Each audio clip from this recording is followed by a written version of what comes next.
ദഹനശക്തി ക്രമമല്ലാത്ത ഒരു സമയമാണ്.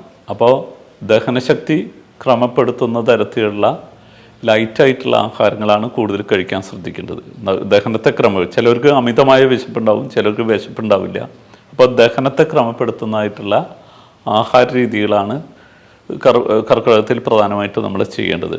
അപ്പോൾ ഇപ്പോൾ കാറ്റും വെയിലും കൂടുതലുള്ള, കാറ്റും മഴയും കൂടുതലുള്ള സമയത്ത് നമ്മൾ വെള്ളത്തിൻ്റെ അംശം അധികമുള്ളത് കഴിക്കേണ്ടതില്ല. വെള്ളത്തിൻ്റെ അംശം കുറഞ്ഞതും സ്നിഗ്ധവുമായിട്ടുള്ള ഉപ്പും മധുരമൊക്കെയുള്ള ആഹാരങ്ങൾ കൂടുതലായിട്ട് ഉപയോഗിക്കണം.